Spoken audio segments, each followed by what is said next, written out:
Bene, adesso è il mio turno. Ringrazio il dottor Varotto per la sua presentazione. Penso che abbiamo tutti potuto apprezzare la conoscenza del quadro comunitario. Ci ha dato anche uno spaccato di storia, nel senso che ci ha dato anche gli elementi per poter leggere anche gli avvenimenti di estrema attualità, no, che stiamo vivendo proprio in questi tempi. Per cui lo ringrazio di questo.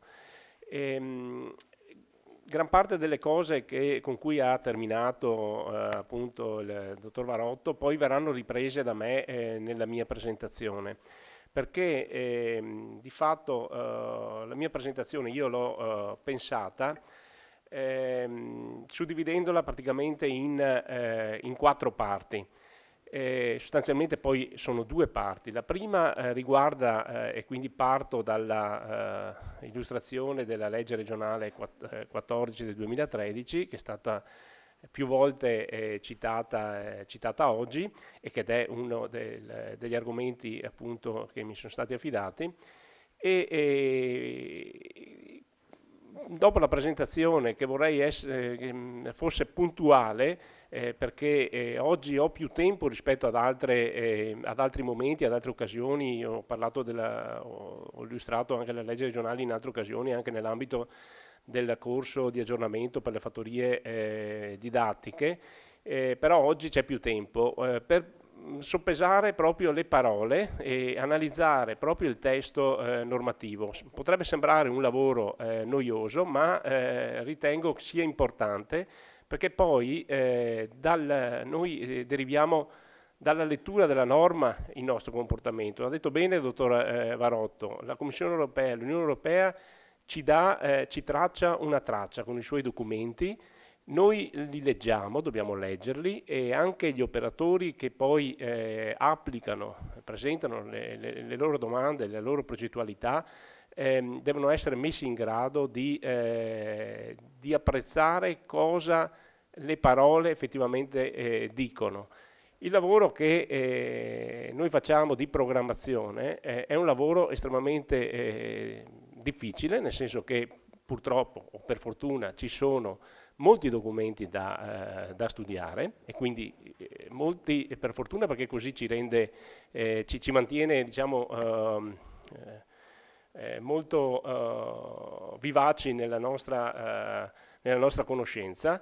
Però sono molti gli aspetti che poi si intersecano, soprattutto se, come nell'agricoltura sociale, ci sono diversi aspetti che si incrociano, perché non riguardano solo l'aspetto delle politiche appunto agricola, ma riguardano anche gli aspetti delle politiche sociali, gli aspetti delle politiche del lavoro e gli aspetti delle politiche sanitarie. Ricordava il dottor Simeonato questa mattina, la sanità non viene quasi mai citata, anche quella fa parte, diciamo, noi non la citiamo forse un po' per nostra carenza anche di conoscenze, perché noi quando diciamo sociale intendiamo anche l'aspetto più sanitario, però giustamente è stato richiamato.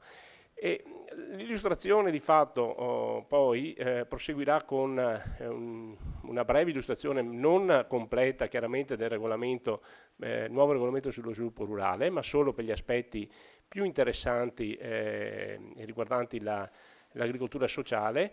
E per entrambe le due illustrazioni io avrei pensato di affrontare degli spunti di riflessione, darvi degli spunti di riflessione da poter anche fare assieme, quindi potrebbe essere anche l'occasione proprio di scambio anche a livello intermedio, dopo l'illustrazione della legge 14, per scambiare qualche spunto di riflessione assieme, anche per diciamo, alleggerire un po' la presentazione.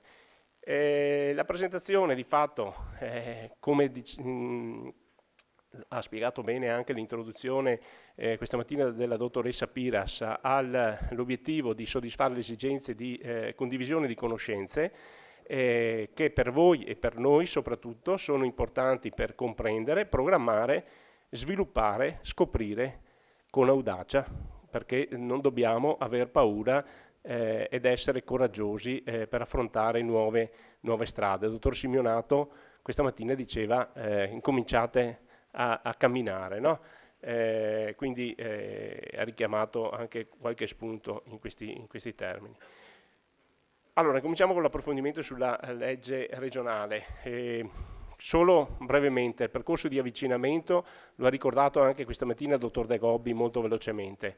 A un certo punto, dopo aver assistito, dopo aver vissuto l'esperienza della programmazione 2000-2006, 2007-2014, in cui sono state, durante le quali sono state proposti alcuni interventi a favore dell'agricoltura sociale con anche dei cambiamenti di rotta tra un periodo di programmazione all'altro, nel senso che nella prima programmazione l'approccio era stato l'attività di fattoria sociale intesa in un modo ben delimitato, e quindi la fattoria sociale veniva definita in un certo modo. Nella programmazione 2007-2013 c'è stato un approfondimento per la stesura della misura finalizzata proprio a sostenere l'agricoltura sociale, e c'è stato un approccio più collegato al settore del sociale, anzi strettamente correlato alla programmazione del settore del sociale. Questo perché? Perché strada facendo, anche noi con l'esperienza abbiamo imparato che con l'agricoltura sociale si stava incominciando a realizzare, ed era necessario incentivare soprattutto e aumentare questa integrazione e collaborazione e coordinamento anche tra colleghi regionali che parlavano spesso lingue diverse. Il linguaggio che parlavamo noi dell'agricoltura non era conosciuto ai colleghi del sociale e viceversa. L'agricoltura ha una sua programmazione, il sociale aveva una sua e ha una sua programmazione, e le due cose non possono cozzare, cioè noi non possiamo come agricoltura inventarci qualcosa nell'ambito del sociale, il sociale viceversa non può inventarsi qualcosa nell'ambito dell'agricoltura, ma entrambi dobbiamo costruire assieme, che mantiene appunto in maniera unitaria i due o i tre aspetti che sono qui richiamati in questa slide. Comunque è un fenomeno, quindi di integrazione dell'agricoltura sociale, questa è la conclusione a cui poi siamo arrivati, è un fenomeno di integrazione tra politiche. Però questa integrazione ha sempre l'obiettivo tarato sul territorio, e l'obiettivo è quello di migliorare comunque la qualità della vita delle persone. Questa conclusione, questa determinazione l'abbiamo avuta ben chiara nel momento in cui gli interventi nella programmazione 2007-2013, gli interventi riguardanti l'agricoltura sociale sono stati collocati in un preciso asse, l'asse 3, che aveva proprio come obiettivo il miglioramento della qualità della vita, oltre che la diversificazione. Quindi da questa conclusione a cui siamo arrivati pian pianino, di fatto nel 2012 è stato costituito, anche a seguito appunto di un incontro richiesto dalle organizzazioni che rappresentavano le alcune realtà di agricoltura sociale presenti sul territorio veneto, è stato costituito su mandato dell'assessore, appunto, con un provvedimento di giunta regionale, un gruppo di lavoro costituito da tecnici ed esperti in materia di agricoltura sociale, quindi un aspetto proprio tecnico, di analisi tecnica più che politica.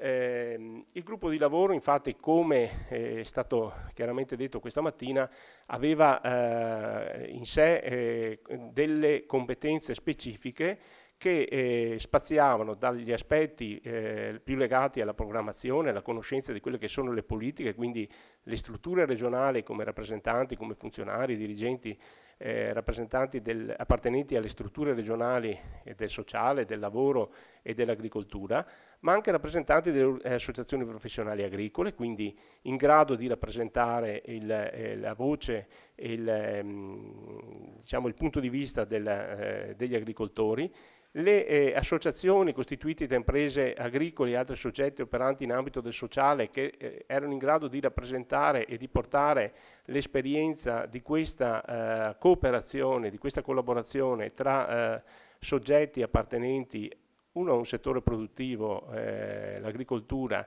e altri invece appartenenti al cosiddetto terzo settore. Il punto di vista dei comuni, perché spesso l'attività delle imprese agricole e sociali è legata alla programmazione anche comunale, per quanto riguarda appunto gli interventi riguardanti il sociale. I rappresentanti delle ASL che portavano con sé le esperienze, le conoscenze in termini appunto di progetti educativi, di reinserimento, di riabilitazione, abilitazione, quindi anche con gli aspetti proprio tecnici dal punto di vista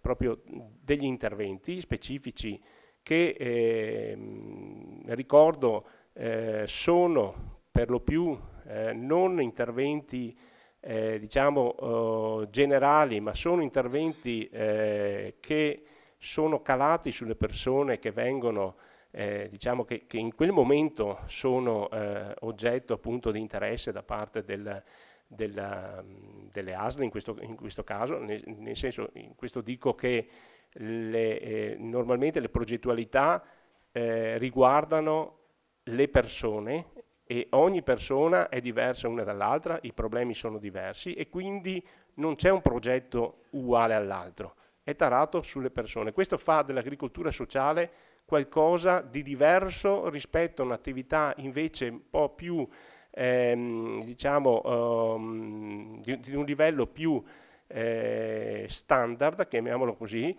che può soddisfare più esigenze in maniera collettiva. L'agricoltura sociale invece è tarata, essendo molto specifica e puntuale sulle persone, le persone hanno problemi diversi, quindi gli approcci devono essere diversi. Oltre appunto, dicevo, i dirigenti delle strutture regionali. Quindi questo gruppo di lavoro aveva di fatto, si era posto alcuni obiettivi, anzi la giunta regionale aveva dato alcuni obiettivi. Alcuni di questi sono stati anche raggiunti, non dico con facilità, anzi già per fare una cosa che sembrava estremamente semplice, cioè verifica del grado di diffusione dell'agricoltura cosiddetta sociale o solidale, e faccio notare la parola solidale perché appunto, nella delibera si diceva il gruppo di lavoro aveva come oggetto l'agricoltura sociale o solidale e aveva aggiunto questo aggettivo che poi nel proseguo, nell'iter di approvazione della legge e anche, anzi, di presentazione della legge poi è andato perso, però non era sbagliato alla luce anche di quello che ho sentito dire questa mattina di coinvolgimento delle comunità, di creazioni di relazioni e anche dall'approccio diciamo che la Commissione europea in alcuni punti ci delinea. Non era sbagliato. Questa mattina si è aggiunto un altro tipo di agricoltura, l'agricoltura civica, si è sentito parlare. Allora, e qui si potrebbe aprire tutto un altro gruppo di lavoro per capire cos'è l'agricoltura civica. Vabbè, e comunque, dato sta che già fare il censimento non è stato facile, perché alla fine non potendosi riferire a una definizione di agricoltura sociale, come ha ricordato la collega dell'agenzia appunto di questa mattina, ognuno si definiva sociale oppure non si definiva sociale ed era per le stesse organizzazioni agricole difficile identificare se il proprio socio poteva essere collocato in una definizione di agricoltura sociale oppure no. Comunque alla fine praticamente uno spaccato lo abbiamo avuto. Come dice il professor Senni, che più volte è stato anche lui citato questa mattina, quello che noi vediamo è solo forse la punta dell'iceberg di quello che esiste sul territorio regionale, però insomma è già qualcosa. appunto la collega questa mattina dell'agenzia diceva forse bisognerebbe riuscire a fare un bel censimento di questo, no? di queste realtà. Comunque noi abbiamo uno spaccato, individuazione poi degli elementi di ostacolo sia normativa che economici anche relativamente alla particolarità di soggetti, erogatori di servizi di utilità sociale attraverso l'agricoltura era un altro obiettivo, perché ci siamo resi conto spesso, dovendo dare esito anche a richieste di chiarimenti nell'applicazione di una semplice opportunità di finanziamento che era rappresentata dalla misura 311, cioè quella che appunto finalizzata alla diversificazione delle attività agricole, nell'ambito della programmazione 2007-2013, già solo cercando di dare una risposta ai quesiti che ci venivano posti dai comuni, che ci telefonavano e dicevano ma questi qua vogliono fare un intervento di agricoltura sociale che è un agrinido, ma la definizione di agrinido non esiste, esiste il nido, ma il nido si può fare in città ma non in campagna. E allora ci siamo resi conto che uno dei problemi principali era cercare di sciogliere questa matassa di dubbi e di elementi che poi determinavano degli ostacoli perché si potessero realizzare certe esperienze. Sicuramente l'individuazione delle opportunità di sviluppo del settore è stato uno degli obiettivi, perché si è detto ok, da più parti leggiamo nella bibliografia l'elevata potenzialità di questi interventi e quindi anche come possibilità l'intravediamo eccetera, ma quali potrebbero essere le opportunità di sviluppo per il settore dell'agricoltura sociale, e quindi in prospettiva anche della programmazione su cui nel frattempo cominciavamo a lavorare. E poi l'individuazione di eventuali integrazioni tra interventi delle politiche dell'agricoltura, del sociale e del lavoro. Qui non metto uno spunto perché nel momento in cui c'è fatto un po' la check-up su tutti i 3 punti precedenti, ci stavamo accingendo a fare ad analizzare le eventuali integrazioni tra interventi, arriva che giustamente a livello consiliare il Consiglio regionale è l'organo deputato a presentare proposte di legge ed approvare le leggi, su iniziativa di un'ampia, anzi forse di quasi tutti i consiglieri regionali, con una composizione estremamente trasversale tra fronti, è stata presentata questa proposta di legge l'8 marzo, la giornata delle donne, no? È stata presentata questa proposta di legge che nel giro di 3 mesi praticamente è diventata legge. Abbiamo avuto la fortuna, come ha detto il dottor De Gobbi, sia noi come giunta regionale che il Consiglio, di avere in piedi il gruppo di lavoro, e quindi il gruppo di lavoro come giunta regionale ha avuto la fortuna di avere una legge e avere la possibilità di interloquire con la 4ª commissione consiliare, con il Consiglio regionale, ma anche la 4ª commissione consiliare, e su questo anche addirittura il presidente del Consiglio regionale ha riconosciuto, diciamo, la valenza dell'apporto dato dal gruppo di lavoro. E quindi in un percorso virtuoso, e forse i tempi sono anche così ristretti, sono anche l'esito, diciamo, di questa collaborazione positiva, al di là dei ruoli. Dico che questa esperienza ha rappresentato a livello nazionale un caso unico, direi, perché ha visto di fatto una partecipazione condivisa da parte di chi poi effettivamente sono i più interessati alla materia, cioè delle imprese e dei soggetti del terzo settore. Allora, incominciamo con questo per quanto riguarda, diciamo, il percorso di avvicinamento. Per quanto riguarda entriamo nel dettaglio. Allora, come diceva il dottor Varotto, giustamente, multifunzionalità delle attività agricole, ma anche risorsa per l'integrazione in ambito agricolo di pratiche rivolte all'offerta di servizi. E quindi i due ambiti, viene riconosciuta l'importanza della multifunzionalità dell'impresa per l'impresa agricola e quindi il ruolo dell'impresa agricola, ma viene riconosciuta anche che questo è un modo di integrare in ambito agricolo, quindi in ambito rurale, le pratiche rivolte all'offerta di servizi sociali. Abbiamo l'ambito, già si intravede, soggetti svantaggiati, e qua quando si leggono soggetti svantaggiati, dietro ci stanno tutti i documenti di cui faceva accenno prima il dottor Varotto, cioè non è che svantaggiati, uno apre il vocabolario oppure va su Wikipedia e legge la definizione di svantaggiati. Qua dietro ci sta tutta l'interpretazione della norma comunitaria.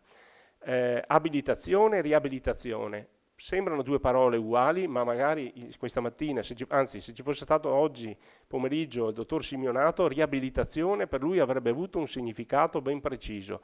Riabilitazione per i medici ha un significato ben preciso, e anche la decisione di inserire questa parola in questo primo articolo è stato oggetto di attenta riflessione, perché c'era chi diceva sì, la riabilitazione, che significa praticamente intervento medico, chi invece diceva no, la riabilitazione la possiamo fare solo presso strutture sanitarie ospedali.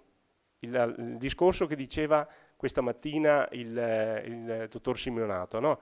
Per alcuni punti di vista gli interventi sanitari sono da realizzare presso le strutture sanitarie. Qui questo per dirvi, per fare risaltare a voi l'importanza dell'inserimento di questa parola, che attribuisce all'agricoltura sociale e quindi anche all'impresa agricola in cui vengono realizzate queste pratiche di agricoltura sociale un ruolo importante, che poi viene ripreso e riconosciuto in un successivo punto. Persone con disabilità, realizzazione di attività educative, assistenziali e formative, anche educative. Educative uno potrebbe dire, ma vuol dire didattico? No? Vuol dire didattico? È presente anche oggi in sala un'imprenditrice agricola che mi ha posto questa domanda proprio al corso delle fattorie didattiche, no? Al corso di aggiornamento. Allora, nel momento in cui era in discussione questa legge, contestualmente c'era anche in discussione la legge sull'agriturismo. La legge sull'agriturismo, che poi è diventata praticamente la legge che riguarda il turismo rurale, in quell'ambito è stato deciso di mantenere le fattorie didattiche. Infatti in quell'ambito troviamo la definizione di fattorie didattiche. Il legislatore regionale quindi ha fatto una scelta, non è stata dettata diciamo dall'uno o dall'altro. Dal nostro punto di vista non ci sarebbe stata nessuna preclusione al fatto che la fattoria didattica potesse essere considerata una fattoria sociale. Ma il legislatore regionale, avendo ben presente i due documenti su cui stava lavorando, ha deciso di attribuire qui un ruolo, l'attività educativa, che ripete, e alla fattoria didattica invece un ruolo di didattica. Qual è la differenza?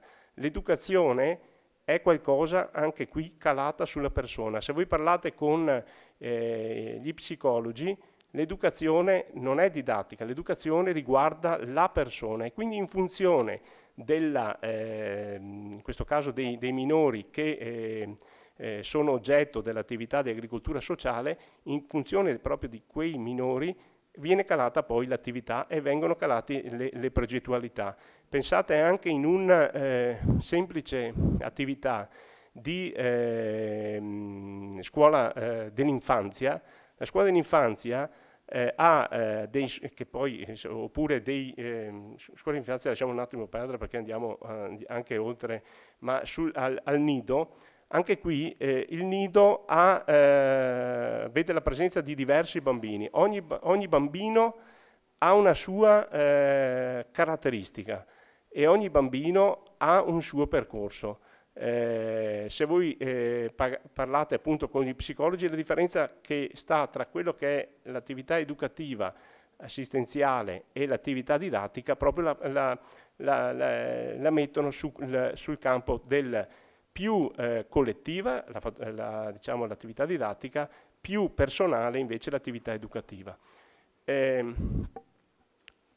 L'articolo 2, come ogni legge che si degna di essere chiamata legge, ha un certo articolo, di solito l'articolo 2 dopo le finalità che sono oggetto dell'articolo 1 incomincia a dare qualche definizione. La definizione di agricoltura sociale. Allora, su questo poi ritornerò. L'insieme delle pratiche condotte secondo criteri di responsabilità etica e sostenibilità ambientale dagli imprenditori agricoli, 2135, quindi una norma ben precisa del codice civile, fatta però in un certo modo, quindi non tutta l'agricoltura fatta, diciamo che integra l'attività agricola con una delle altre attività dell'articolo 3, che poi vedremo, è agricoltura sociale, ma è un'agricoltura fatta con responsabilità etica e sostenibilità ambientale. Cosa vuol dire questo? Noi dobbiamo anche riempirlo di significato se vogliamo poi definire chi è fattoria sociale. Dobbiamo riempirlo di significato. Lo stesso per quanto riguarda le cooperative, le imprese sociali, nonché da altri soggetti pubblici e privati, in questo caso che coniugano l'utilizzo delle risorse dell'agricoltura con le attività sociali. Però, vedete, da una parte integrano l'attività agricola con qualcosa che di agricola non è, nel secondo caso invece è qualcosa di non agricolo, ma che viene coniugato con le risorse dell'agricoltura. L'agricoltura comunque è un elemento pregnante in entrambi i casi. Sempre come fattoria sociale, invece, la definizione, sempre dell'articolo 2, allora abbiamo visto cos'era l'agricoltura sociale. Le imprese agricole vengono definite fattorie sociali, le imprese agricole che svolgono le attività dell'agricoltura sociale e anche però le imprese sociali e i soggetti previsti dalla legge 328 del 2001, articolo 1,5, qualora svolgono in questo caso le attività di cui è l'articolo 2135,2. Anche qua dopo avremo un approfondimento negli spunti di riflessione. Comunque già queste attività, ve le ricordo, sono le attività dirette alla cura, sviluppo di un ciclo biologico o di una fase necessaria del ciclo stesso, di carattere vegetale o animale, che possono utilizzare il fondo, il bosco, le acque dolci, salmastre o marine. Questo per dare significato alla coniugazione con le risorse dell'agricoltura.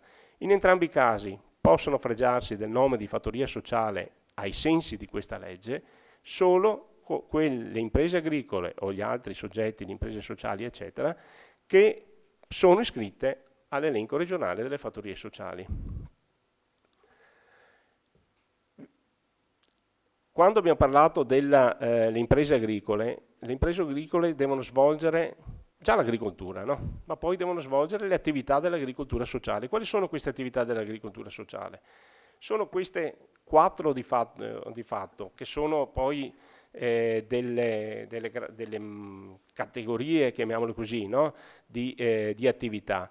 Inserimento socio-lavorativo di soggetti appartenenti a fasce deboli, oppure ambiti di attuazione di percorsi abilitativi e riabilitativi destinati ad attenuare o superare situazioni di bisogno o difficoltà della persona umana, iniziative educative, assistenziali e formative, e quindi riprendiamo, diciamo, quello che era l'articolo 1, volte comunque a promuovere forme di benessere personale e relazionale, quindi anche queste azioni volte a promuovere forme di benessere personale e relazionale destinate a minori, adulti e anziani.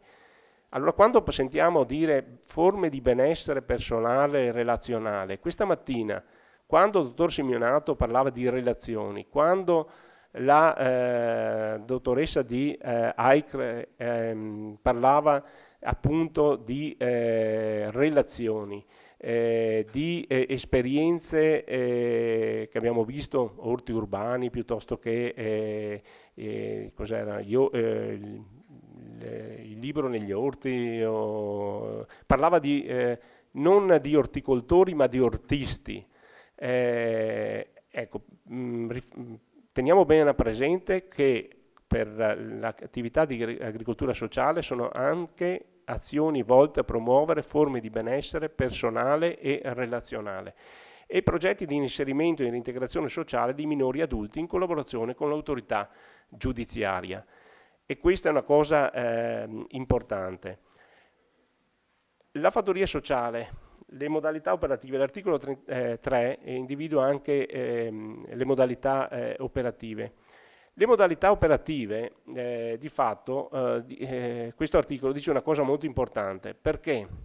Perché fa comprendere il significato di iscriversi e puntare all'iscrizione all'elenco delle fattorie sociali. Perché le fattorie sociali, come sono state individuate dalla legge regionale, costituiscono lo strumento per l'attuazione delle politiche di settore a sostegno dell'agricoltura sociale, che significa di fatto che le fattorie sociali hanno, così come definite dalla legge, hanno una esclusività nell'intervento regionale e sono anche coinvolti nella stesura dei piani di zona dei servizi sociali e sociosanitari. Di fatto le fattorie sociali vengono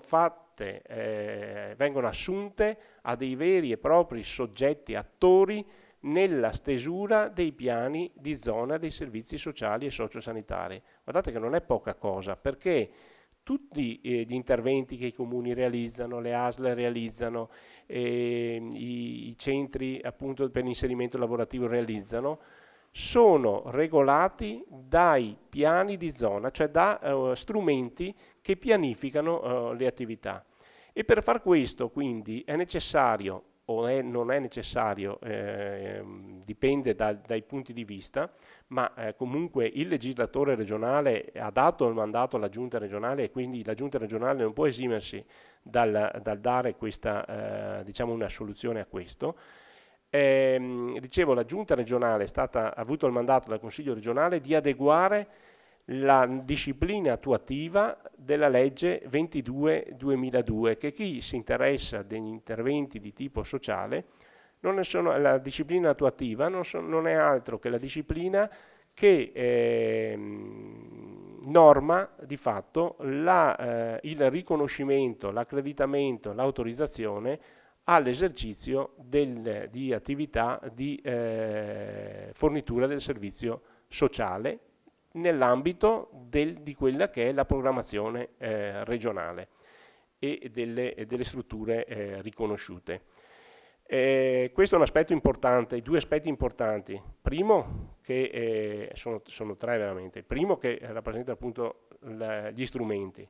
Il secondo, che proprio perché rappresentano gli strumenti non possono non essere coinvolti nella programmazione e nella pianificazione, e il terzo è comunque che ci si rende conto della peculiarità, il legislatore regionale si è reso conto della peculiarità e avrebbe individuato che è necessario fare qualcosa per poter mettere diciamo, in grado e nelle condizioni anche in un ambito rurale, in un ambito di impresa agricola, di azienda agricola, di poter erogare dei servizi che abbiano garanzie di efficienza ed efficacia di cui si parlava questa mattina per l'utenza. Cosa importante, viene istituito anche un osservatorio regionale dell'agricoltura sociale. Siamo in una fase che noi attendiamo ancora una comunicazione da parte del rappresentante dell'organizzazione del terzo settore e poi con decreto del Presidente della Giunta regionale verrà finalmente costituito questo osservatorio regionale. Anche qui di fatto la presenza è più che un tavolo di lavoro, è un osservatorio, quindi a livello regionale, nell'ordinamento regionale, l'osservatorio ha un ruolo ben preciso, cioè quello di osservare e di rappresentare per la Giunta, per il Consiglio regionale soprattutto, lo strumento per poter eventualmente ritarare le previsioni che con la legge regionale sono state date. e quindi anche qui sono presenti le diverse competenze, che poi di fatto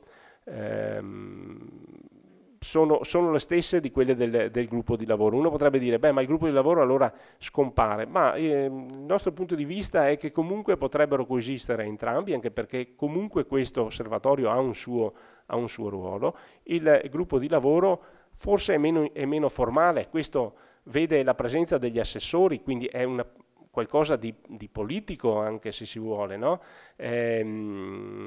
Oltre che tecnico, perché abbiamo i tecnici.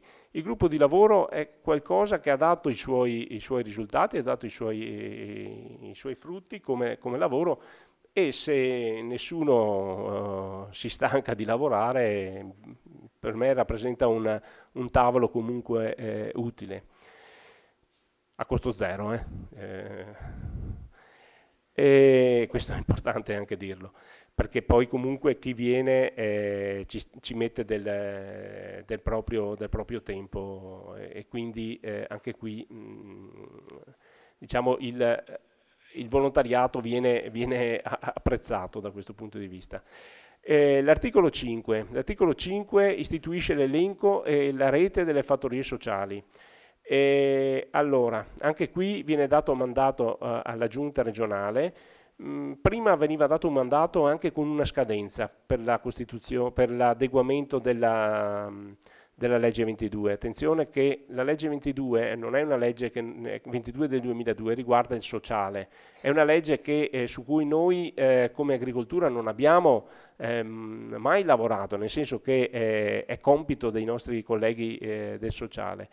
Mentre è compito della struttura invece che si interessa proprio di agricoltura mettere a punto il procedimento e proporlo alla giunta regionale, il procedimento per l'iscrizione e la modalità della tenuta dell'elenco delle fattorie sociali. Come diceva il dottor De Gobi questa mattina, venerdì ci sarà la presentazione di questo documento, la discussione, perché poi la presentazione è già stato dato anche in studio ai diversi componenti del gruppo di lavoro. Venerdì noi parleremo appunto, ci confronteremo sulla proposta di procedimento amministrativo. Un altro aspetto importante è poi che la legge regionale valorizza l'attività aggregativa dei vari soggetti, favorendo la costituzione della rete regionale delle fattorie sociali. Si parlava questa mattina di dire è importante fare rete, ok. E dopo vedremo nei punti di riflessione qualche ragionamento appunto all'interno della rete. Ed è importante comunque che la rete opera in collaborazione, per alcune questioni, opera in collaborazione con l'osservatorio regionale, e quindi dopo capiremo cosa intendo con questo. La legge regionale non è una legge regionale che prevede spesa. Le leggi regionali si distinguono in due grandi categorie: leggi che prevedono spesa, in cui c'è un capitolo in cui dicono per gli interventi a favore dell'agricoltura sociale si stanziano dal 2013 al 2015 tot euro. Da un po' di tempo a questa parte, data appunto la necessità di ridurre la spesa, gran parte delle leggi praticamente non hanno questi articoli che prevedono spese. E quindi le misure di sostegno sono misure di sostegno che vanno ricercate in altri modi. Sono misure di accompagnamento che però non prevedono delle spese, ma creano le condizioni, comunque possono creare le condizioni per uno sviluppo dell'agricoltura sociale. Il fatto comunque che non sia prevista una spesa, abbiamo visto però che le fattorie sociali rappresentano lo strumento per la realizzazione delle politiche di agricoltura sociale. Allora, per tutte le politiche di agricoltura sociale, o meglio, per tutti gli strumenti, anche comunitari, che mettono a disposizione fondi a favore dell'agricoltura, e con quel particolare aspetto, l'aspetto dell'agricoltura sociale è una parte più ampia dell'agricoltura e quindi rientra in quello che diceva rientriamo a pieno titolo in quello che diceva il dottor Varotto, cioè della competitività, quindi obiettivo 3 degli 11 obiettivi tematici, come diversificazione quindi dell'attività di impresa agricola. Bene, quelli sono fondi comunitari che possono essere finalizzati per il sostegno dell'agricoltura sociale, delle fattorie sociali, quindi delle imprese agricole. Però a parte questo la legge regionale prevede delle misure, chiamiamole di contorno, di accompagnamento. Sicuramente prevedere che le fattorie sociali siano privilegiate nella concessione di beni di patrimonio regionale, soprattutto anche in questo periodo. Voi sapete che si parla spesso di dismissioni delle proprietà pubbliche, perché di beni del patrimonio appunto pubblico. In alcuni casi ci sono dei provvedimenti specifici che prevedono l'assegnazione di terreni che erano prima di imprese di proprietà pubblica e che dovrebbero essere destinate ai giovani piuttosto che ad altre realtà. Bene, la legge regionale, per quanto riguarda la legge 14, per quanto riguarda beni del patrimonio regionale,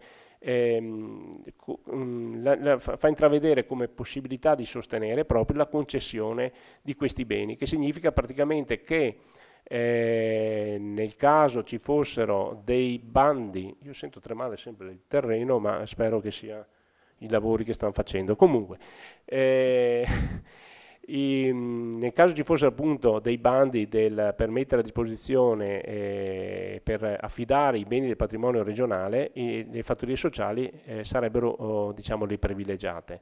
Promuovere l'utilizzo di prodotti agricoli e agroalimentari provenienti dall'agricoltura sociale nelle mense. Significa che se l'appalto pubblico del comune di Legnaro, posso parlare del comune in cui sono nato, quindi del Legnaro, la mensa della scuola è servita dalla azienda X che fa di ristorazione collettiva nel bando di affidamento. Se l'azienda X della ristorazione collettiva scrive ed è in grado di dimostrare che i prodotti arrivano, la frutta supponiamo viene fornita da imprese agricole sociali, l'azienda X è privilegiata nell'affidamento rispetto ad altre. Dopo vediamo anche questo. Titolo preferenziale per l'aggiudicazione e utilizzo di prodotti agricoli e agroalimentari provenienti dall'agricoltura sociale, molto vicino anche questo più o meno come logica. La possibilità di riservare, la possibilità o l'obbligo di riservare ai soggetti che esercitano la vendita diretta. Noi abbiamo visto questa mattina che la vendita diretta diventa di fatto è quello che può contribuire a far rimanere, considerato dal punto di vista della sostenibilità economica, anche l'impresa agricola sociale, la riserva di almeno il 5% del totale di posteggi nei mercati già attivi, il riconoscimento delle fattorie sociali di titoli preferenziali nell'attribuzione delle provvidenze comunitarie, nazionali e regionali. Significa praticamente dargli un punteggio nelle graduatorie, collocarli in una posizione più favorevole nelle graduatorie e quindi più facilità di accesso alle opportunità finanziarie. L'organizzazione di percorsi formativi in materia di agricoltura sociale. Su questo argomento ritornerò anche dopo. Rivolte agli imprenditori agricoli, coadiuvanti e familiari che vogliono avviare una fattoria sociale o migliorare le loro conoscenze. Oppure anche sempre la Regione deve favorire l'organizzazione di interventi di carattere informativo come questi di oggi sulle materie, attività e servizi dell'agricoltura sociale, non solo per gli imprenditori agricoli, ma per tutti i soggetti che devono interagire. La sensibilizzazione degli enti locali per la concessione del patrimonio alle fattorie sociali non profit, e anche qua c'è da dire che dovremmo come amministrazione regionale darci da fare. Il logo. diciamo, la legge regionale prevede, abbiamo visto l'elenco, abbiamo visto la rete. Per riconoscerci abbiamo bisogno di qualcosa che ci fa riconoscere dall'esterno e non basta essere iscritti all'elenco e l'elenco essere pubblicato e viene data evidenza a livello di pubblicazione nel bollettino ufficiale della regione, ma serve un logo perché tutti sappiano, coloro che passano per la strada sappiano che quella è un'impresa agricola sociale e sappiano che se hanno bisogno di un particolare intervento possono riconoscere che in quell'azienda agricola sociale c'è chi è in grado di soddisfare le esigenze in maniera professionale e in maniera diciamo adeguata. E quindi questo logo prevede che venga richiamata, no, a parte diciamo un logo che avrà una sua caratteristica proprio grafica, ma prevede che venga richiamata l'attività svolta tra quelle individuate dall'articolo 3, che ricordo erano 4 grandi categorie, poi che ciascuna delle quali poi veniva esplicitata nel dettaglio. Anche questo argomento, magari un approfondimento lo faccio dopo negli spunti di riflessione. È talmente importante il logo che addirittura la legge regionale ha previsto delle sanzioni, cosa che normalmente diciamo, sono tutti diciamo, un po' contrari dal punto di vista politico mettere qualcosa di negativo, no? in un provvedimento, in una legge, ma le sanzioni in questo caso è qualcosa di negativo per chi non è in regola, per cui diventa di fatto garanzia per chi è in regola ed è garanzia soprattutto per l'utenza. E all'erogazione delle sanzioni la legge regionale prevede siano gli enti più vicini alla impresa, cioè effettivamente coloro che conoscono il territorio, che passando alla mattina possono vedere che c'è qualcosa che non va, e quindi i comuni. E infine l'articolo 8, che è l'ultimo articolo della legge, che prevede il monitoraggio e la valutazione. Il monitoraggio e la valutazione, anche questo sembra una cosa così scritta tanto per dire, ma ci dà un compito per casa come amministrazione regionale, come uffici, perché noi comunque dobbiamo come giunta curare il monitoraggio e riferire al Consiglio regionale. Con cadenza biennale alle competenti commissioni, che sono la Commissione Agricoltura e la Commissione Sociale, che ci interessa di sociale e di sanità, per cui con un'apposita relazione. Per cui diciamo non è cosa da poco, già siamo addirittura d'arrivo con quasi passato un anno, no? Quindi noi dovremo sicuramente darci da fare.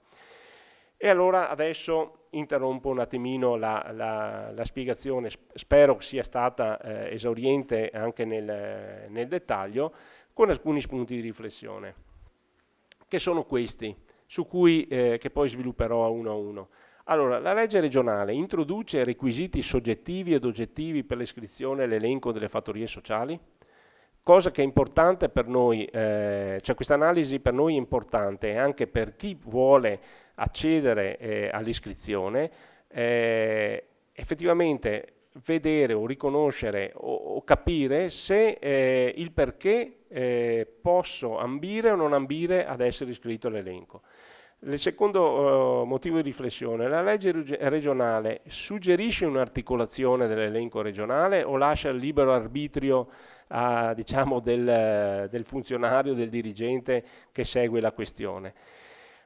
Il terzo, la legge regionale introduce l'obbligo di formazione per l'iscrizione all'elenco delle fattorie sociali.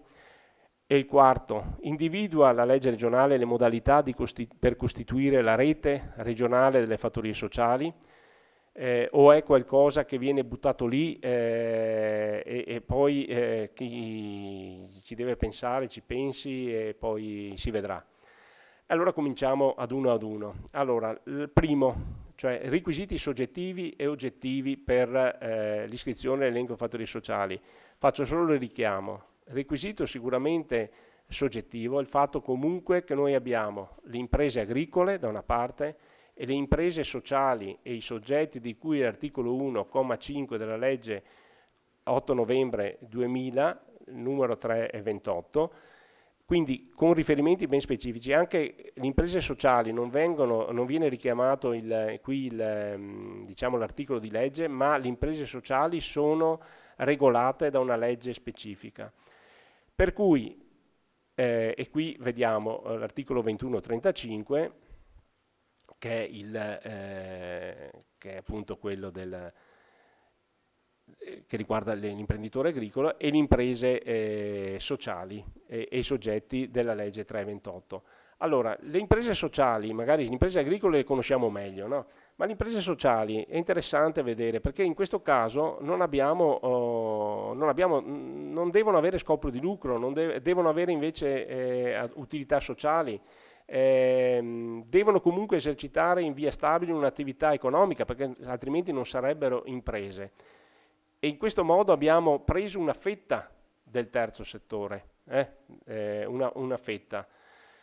Ma poi ci sono i soggetti dell'articolo 1 della 328 e qui abbiamo veramente, questo comprende un po' tutti, perché abbiamo organismi non lucrativi, soggetti pubblici, organismi della cooperazione, di volontariato, associazioni, enti di promozione sociale, fondazioni, quindi che potrebbero anche non avere caratteristica di impresa, enti di patronato e altri soggetti privati. Quindi voi capite che la legge regionale, come è stata strutturata dal legislatore appunto del Veneto, è una legge che comprende tutti i soggetti in grado di erogare attraverso l'agricoltura dei servizi di utilità sociale. E quindi cosa possiamo dire? Sicuramente il primo requisito soggettivo è che comunque è previsto dalla legge, cioè sono quelli 2135, la legge sulle imprese sociali, la legge il 328 del legislativo.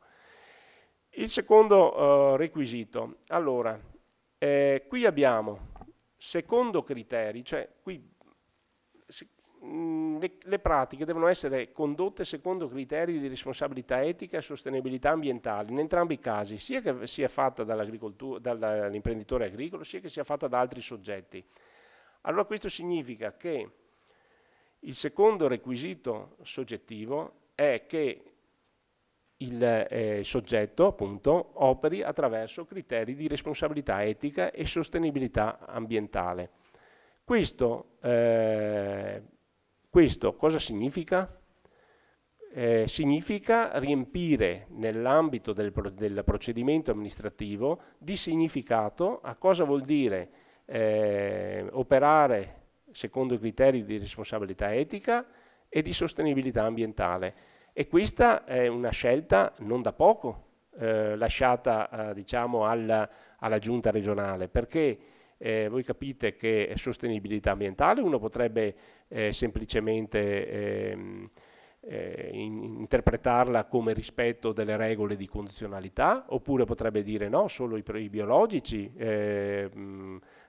diciamo, operano con un concetto di sostenibilità ambientale.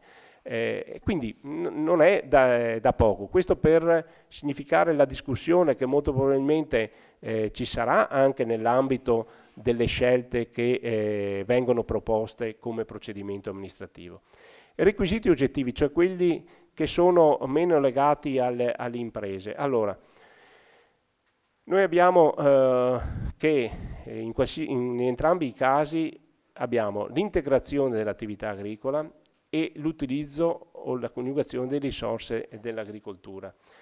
Quindi il primo requisito soggettivo senz'altro è che ci sia lo svolgimento dell'attività agricola o di coltivazione del fondo, silvicoltura e allevamento di animali come previsti e descritti al comma 2 del 21 e 35. Poi abbiamo il requisito oggettivo, sicuramente cosa devono svolgere oltre che l'attività agricola? Devono svolgere queste attività che rientrano in questi 4 ambiti qua. E questi 4 ambiti sono da un certo punto di vista già normati, infatti dicevamo c'è bisogno di adeguare la normativa di applicazione della legge 22 del 2002 che dà proprio significato a queste unità diciamo, di offerta. e quindi andiamo di qua. Bene, siamo da un'altra parte, vabbè. Allora, alla fine, quindi, i requisiti per lo svolgimento delle attività specifiche di agricoltura sociale richiamati dall'articolo 3. Questo è l'altro requisito oggettivo e, ripeto, sono già normati. Il secondo quesito, secondo spunto di riflessione. Prego. Oh, ben venga. Torno indietro?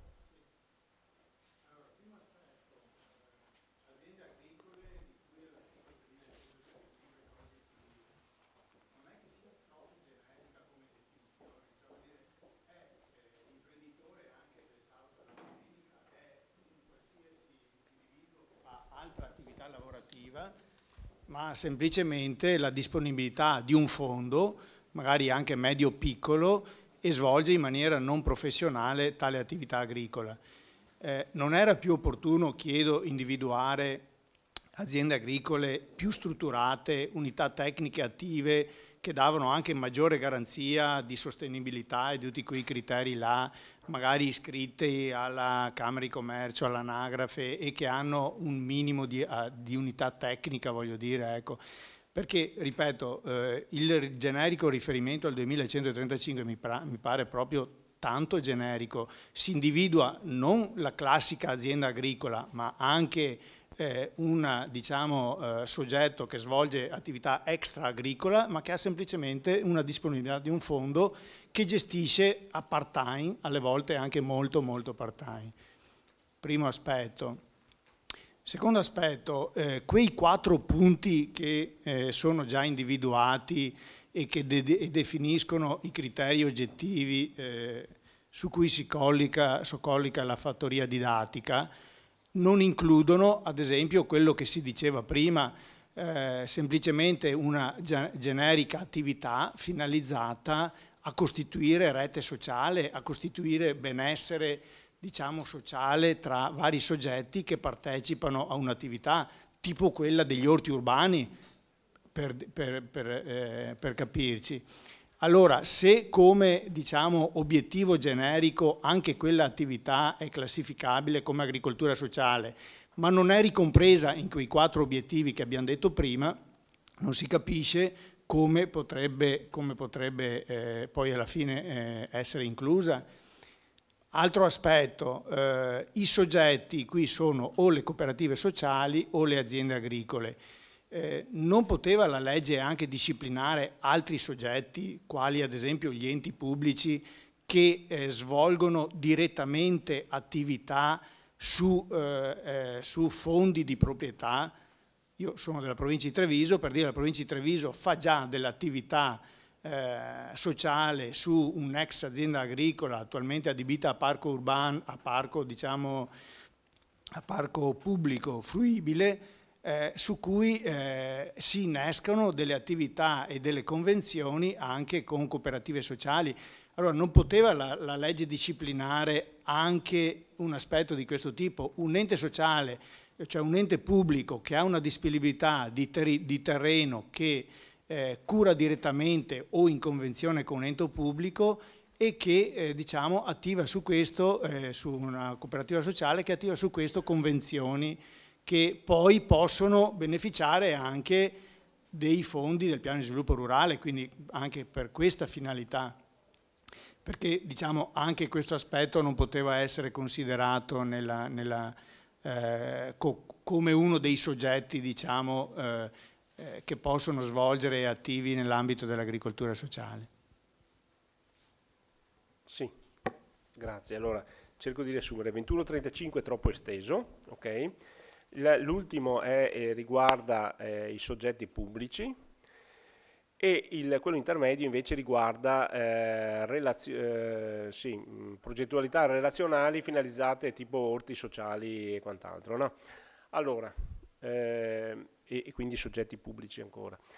Allora, cerchiamo di capire. Allora, intanto il 2135 è troppo esteso si tratta di intenderci se l'estensione è un aspetto negativo o è un aspetto positivo.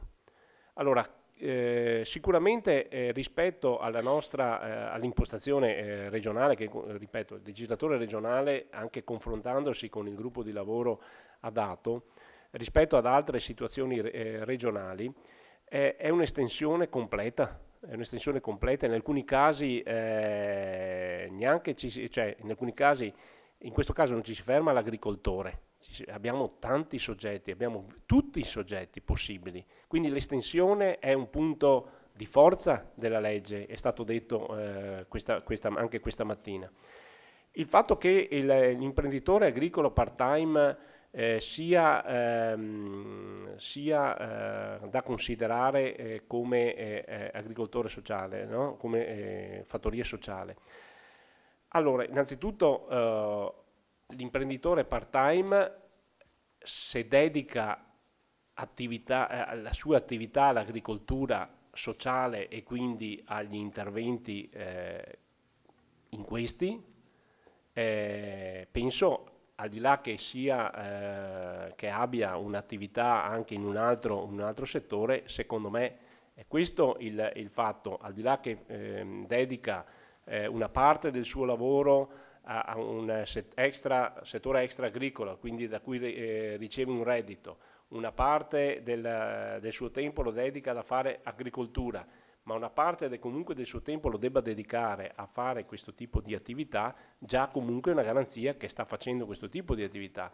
Allora viene da pensare, un medico che opera il dottor Simeonato, che è adesso non faccio riferimento, anzi, un dottore, Giorgio Trentin, che è un medico, che lavora presso l'azienda sanitaria locale X, che ha anche un fondo di un terreno, a disposizione del terreno, sicuramente magari diciamo, dal punto di vista economico viene definito come imprenditore agricolo capitalista, perché comunque fa fare i lavori, sicuramente non lo fa part time perché lavoro presso un ospedale, però quando vado a casa, e soprattutto magari quando vado a casa, applico la mia professionalità, è un caso eccezionale, applico la mia professionalità a questo tipo di interventi.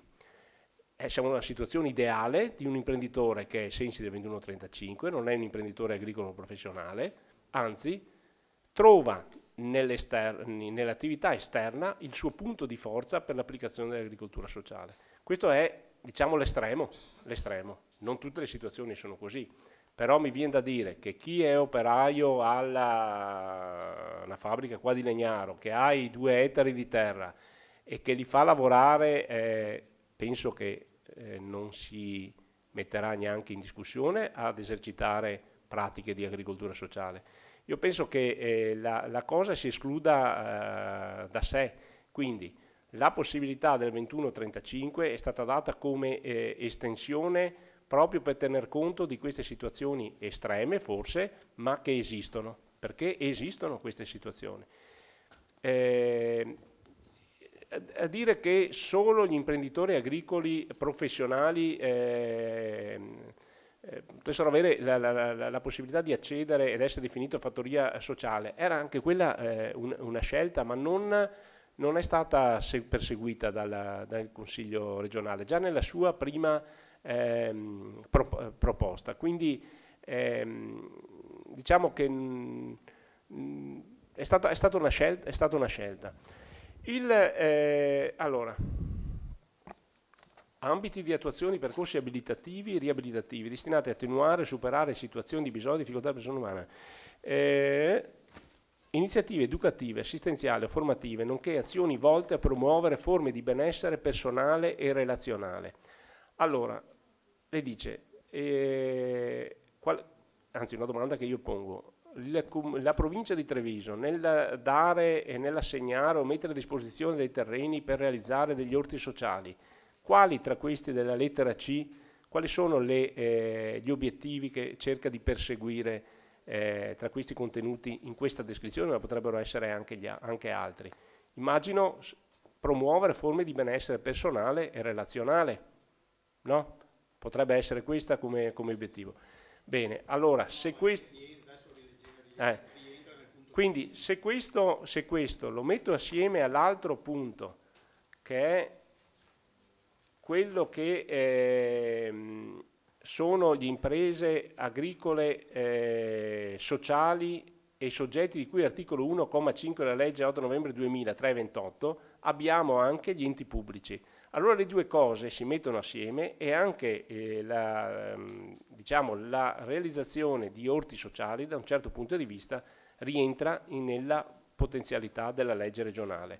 Per questo dico che leggendola bene è estremamente ampia ed è forse questo che da un certo punto di vista è un punto di forza, da un certo punto di vista potrebbe essere letto come un punto di dispersione, ma qual è l'obiettivo a cui si vuole arrivare? Si vuole arrivare a quello che diceva il dottor Simeonato questa mattina, creare delle condizioni di benessere che al di là che sia realizzato da un'impresa agricola o dalle imprese sociali o da un ente pubblico, è il benessere del cittadino, quindi il punto finale, il focus della legge regionale è il cittadino, è l'utente, e secondo me è un punto di forza. L'altro ambaradan qua, che è qua,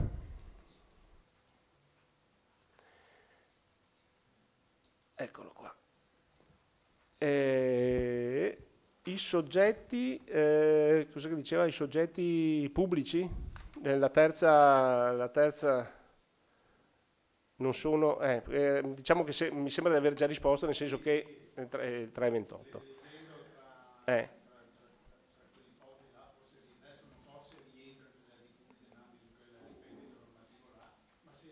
Sì. Allora, il secondo punto di riflessione è... Posso? Scusate. Sì, scusate. No, solo un piccolo chiarimento, perché ho visto appunto che allora, la fattoria sociale, dicevamo, non c'è solo l'impresa agricola, quindi come opportunità per l'impresa agricola, perché l'impresa agricola comunque, tutto quello che ci siamo detti stamattina, ma è rivolto anche... l'agricoltura sociale a soggetti terzi e qui lei dice appunto soggetti privati, qualsiasi persona che può fare agricoltura sociale. E la mia domanda diventa molto semplice. L'accesso che ci sarà ai fondi per questi tipi di attività pescheranno solo nel settore agricolo, quindi PSR, o pescheranno anche nei fondi sociali? Non so se ci siano altre alternative, perché allora mi sto chiedendo come imprenditore agricolo se ci sarà una penalizzazione da parte del mondo agricolo dove ci sarà un nuovo ente terzo che verrà potenzialmente a prendere questi nostri fondi che dovrebbero essere rivolti all'agricoltura. Allora, come diceva il dottor Varotto, che adesso è andato via, la logica che segue la Commissione europea, l'Unione Europea, è una logica di complementarietà tra fondi, lo dice all'inizio proprio il regolamento dello sviluppo rurale. E la complementarietà ha lo scopo di permettere il raggiungimento degli 11 obiettivi tematici, no, che ha descritto il dottor Varotto. Il dottor Varotto ha anche precisato bene che gli aspetti che riguardano l'impresa agricola come diversificazione si collocano in una logica di perseguimento della competitività delle imprese e quindi riguardano l'impresa agricola. La diversificazione.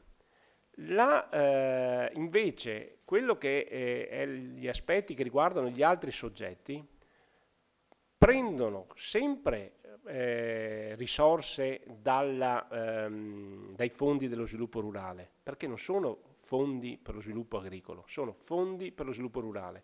Dentro ci stanno tutte le attività di sviluppo delle microimprese, cioè no, artigianato. Pensiamo ai GAL.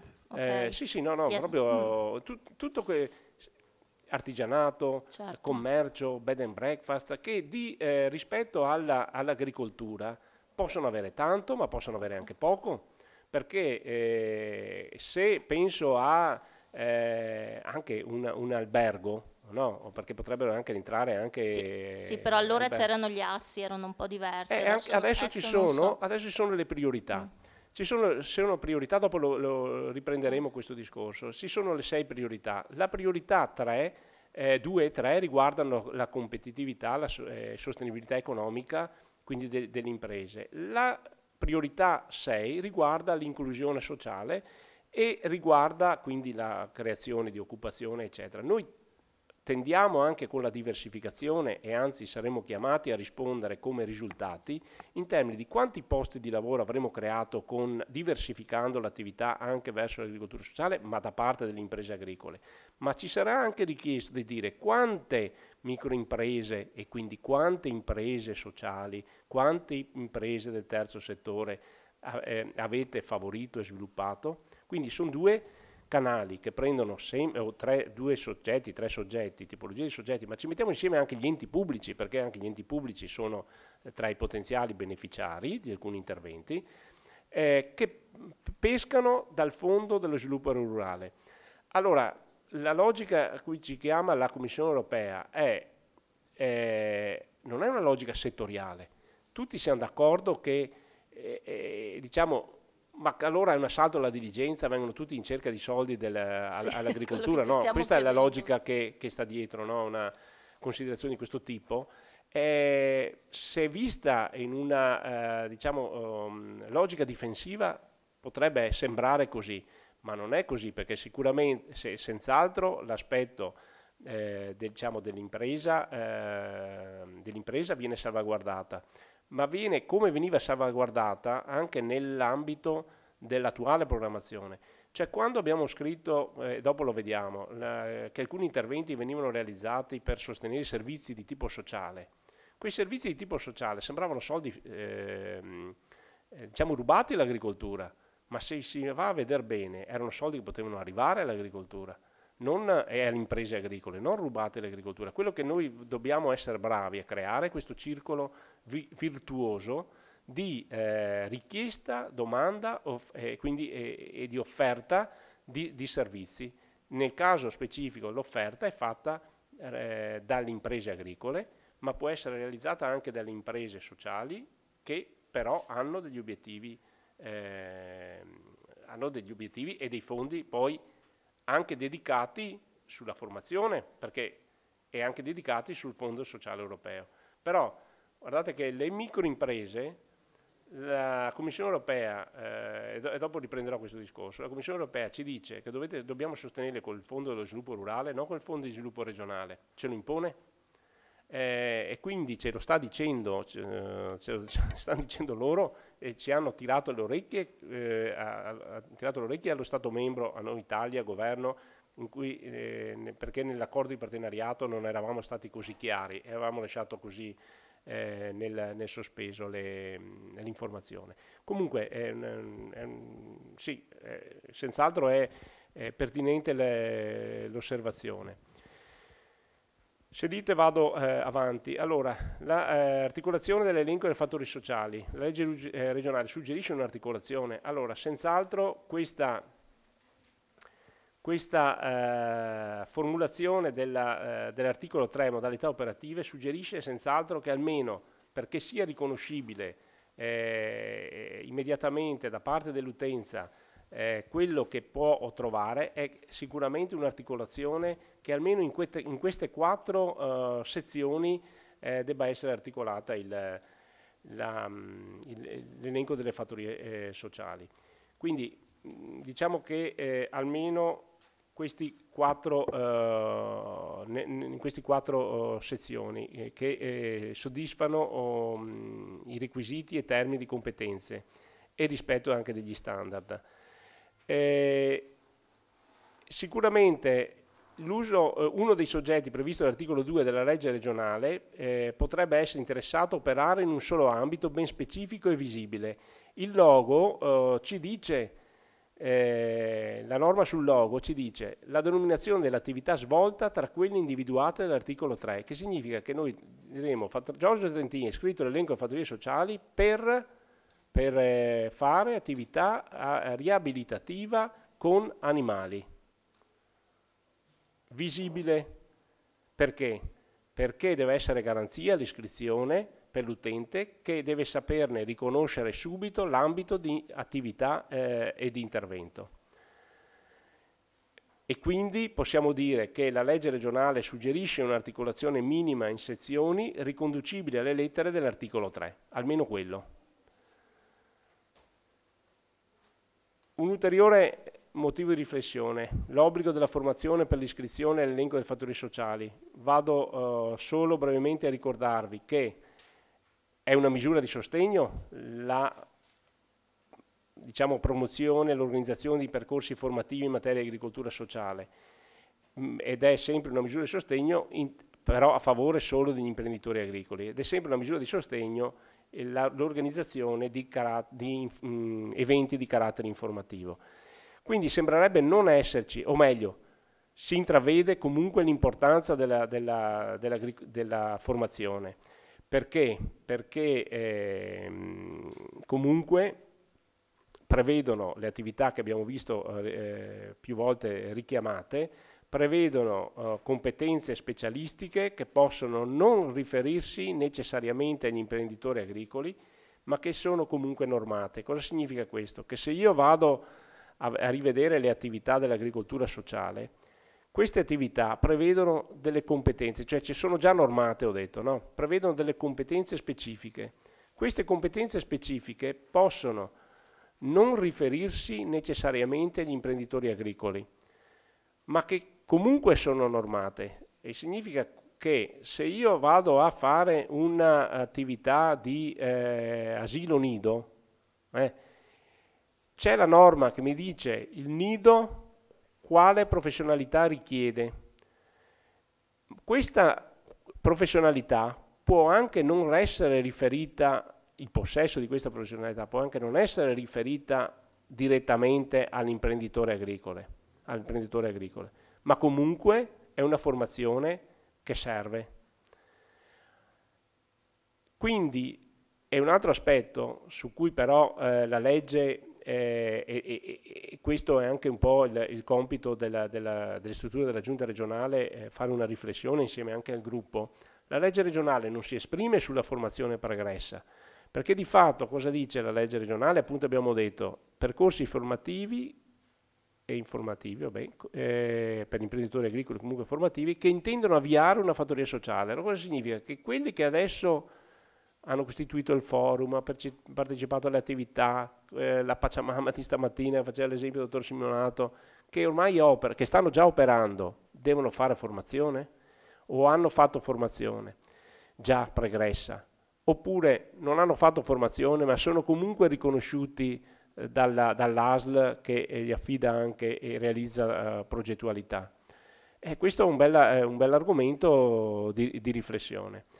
Quindi la conclusione su questo punto di riflessione potrebbe essere, anche se la legge regionale non lo esplicita, la formazione è necessaria ed è un elemento da valutare in fase di iscrizione all'elenco delle fattorie sociali, anche la pregressa, e quindi il procedimento amministrativo senz'altro deve prendere in considerazione questo aspetto. La legge regionale individua modalità di costituzione della rete regionale delle fattorie sociali? La rete regionale è richiamata all'articolo 5.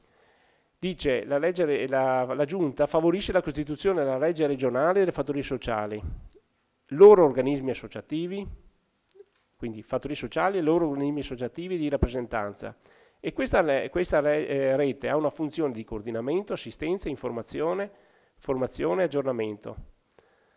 Questo significa che la legge regionale individua i soggetti costituenti la rete, senz'altro, e individua anche le funzioni della rete.